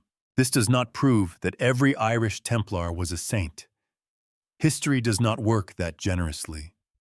But it does mean that in Ireland, the evidence did not produce the result the accusations seemed designed to produce. The machinery moved. The brothers were arrested. The charges were heard. The shadow from France fell across them. Yet the Irish record, as framed by this outline, does not end with admission or legal guilt. That absence matters. It tells us that the Templar scandal was not uniform across Europe. The same accusations traveled widely, but they did not land with the same force everywhere. Local conditions mattered. Procedures mattered. The willingness or ability to use torture mattered. Political pressure mattered. The character of available witnesses mattered. And sometimes, despite the weight of a continental panic, a trial simply failed to produce guilt. That failure is not as loud as a confession, but it is more revealing. The charges themselves had been shaped by the French crisis.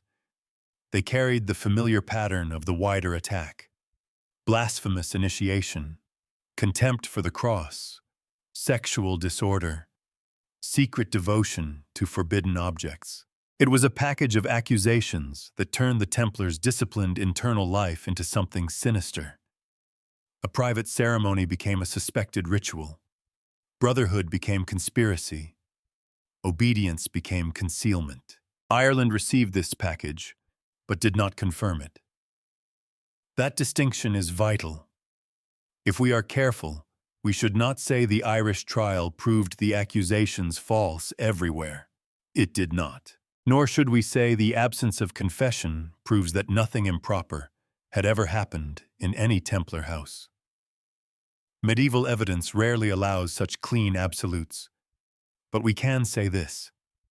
In Ireland, the case against the Templars did not secure a guilty verdict, and that makes the later outcome more troubling, because the order would still lose everything. Dublin Castle therefore becomes more than a setting. It becomes a symbol of suspended judgment. Behind its walls, the Irish Templars were caught between accusation and proof, between reputation and evidence, between the demands of a European scandal and the stubborn fact that no confession emerged. One can imagine the pressure in such a place without inventing scenes beyond the record. Officials needed answers. The wider Christian world was watching the temple with fear and fascination. The king's authorities had reason to take the matter seriously. The order's property was already under practical concern. Nobody involved could treat the case as a minor local dispute. And yet, the Irish brothers did not provide the story their accusers needed. That must have been inconvenient. A confession simplifies a scandal. It gives the authorities a voice from inside the accused group saying, "Yes, the horror is real." A conviction gives the seizure of property a cleaner moral frame. It lets everyone pretend the transfer of wealth is a consequence of justice rather than a companion to suspicion. But no confession creates a problem. It leaves the property valuable, the men ruined, and the moral case incomplete. This is why the Irish trial is so powerful for a documentary like this. It refuses the easy version of the Templar legend. It does not give us secret guilt. It does not give us heroic vindication either, because the brothers were not restored to their former world. It gives us something more historically human, an institution already condemned in the atmosphere around it, even where the legal case failed. There is a kind of slow violence in that, not the violence of the battlefield, and not the violence of torture chambers, but the violence of reputation once it has been poisoned. A man may stand unconvicted and still never recover his place. An order may avoid local proof of guilt and still be destroyed by decisions made elsewhere. Land may pass out of old hands even when the old hands were never legally shown to be criminal. The Irish Templars were trapped in precisely that kind of aftermath. Their story asks us to separate accusation from evidence and evidence from outcome. Those three things are often tangled together in popular memory, but they are not the same. An accusation can be terrifying and still unproven. Evidence can be weak and still politically useful. An outcome can be decisive even when the verdict is absent. In Ireland, the outcome would be decisive. The brothers had been arrested. Their order had been stained. Their lands had become exposed. Their future no longer depended only on what could be proven in Dublin. It depended on the fate of the temple as a whole, and that fate was moving toward dissolution. This is the harshest lesson of the Irish trial. Innocence, or at least the absence of conviction, was not enough. The Templars in Ireland had lived for generations inside the Norman world as landholders, administrators, religious brothers, and distant servants of a crusading mission. When suspicion came, they were examined under charges imported from a wider crisis. Yet the trial did not find the guilty men it was looking for. Still, the world they had known was already ending. The doors of Dublin Castle may have held bodies, but the real prison was larger. It was made of royal orders, papal uncertainty, European rumor, and the irresistible fact that the temple's wealth had become separable from the temple's survival. No guilty man was found. But the order did not need a guilty man to be erased. The strangest thing about the Irish Templars is not that they were accused, it is that they were not convicted and still disappeared. That is the paradox at the heart of their ending. In Ireland, the trial did not produce confessed heretics. It did not reveal a line of guilty men standing beneath the weight of their own admissions. The accusations were grave, the imprisonment was real, and the damage was permanent. But the legal result, at least as the Irish episode is remembered here, was absence. No confession, no guilty verdict. And yet the lands did not return to the old life of the temple. They passed instead to the Knights Hospitaller. On paper, this may look like an administrative solution. One military religious order falls, another receives what remains. The Hospitallers were not strangers to crusading service. They, too, belonged to that world of vows, hierarchy, international houses, and holy war transformed into institutional life. If the property was to continue serving a sacred purpose, giving it to them could be presented as orderly, even reasonable. But from another angle, it is a remarkably cold ending. Men could go unconvicted, and still their order's Irish wealth could be reassigned. The estate survived the accusation better than the accused did. That is often how institutional history works. Buildings outlast reputations, fields outlast verdicts, rents outlast vows. The human beings pass through fear, confinement, questioning, and disgrace, while the property waits patiently for a new seal, a new master, a new explanation. In 1312, the Order of the Knights Templar was formally dissolved. With that decision, the Irish brothers ceased to belong to a living institution. Whatever had happened in Dublin, whatever had not been proven, whatever local doubts may have remained, the larger judgment had fallen elsewhere. The temple no longer existed as a recognized order. Its Irish story was folded into a European ending, and that is what makes the Irish case so haunting. It denies us the satisfaction of a clean moral shape. If the Irish Templars had confessed, the ending would be simpler, though not necessarily truer. If they had been fully acquitted and restored, it would be simpler still. Instead, they occupy a gray space, accused but not convicted, ruined but not legally exposed as guilty, erased by a collapse whose center lay beyond Ireland. Their fate reminds us that history is not a courtroom drama, where every final act delivers justice, guilt, and meaning in equal measure. Sometimes power resolves what evidence leaves unfinished. The passing of Templar lands to the Hospitallers also reveals the deeper continuity beneath the scandal. The holy military system did not end in Ireland because the Templars fell.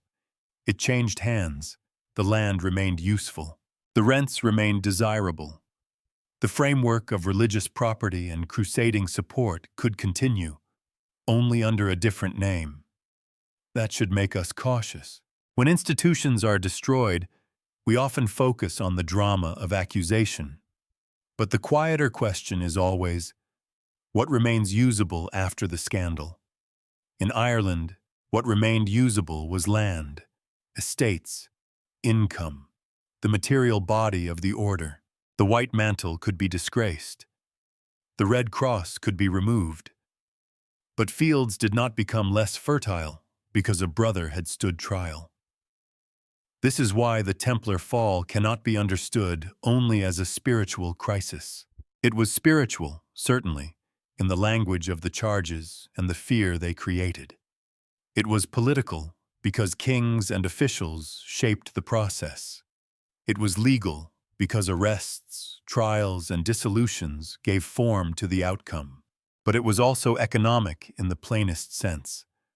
Someone would inherit the value, and the value did not vanish. There is one final echo worth approaching carefully.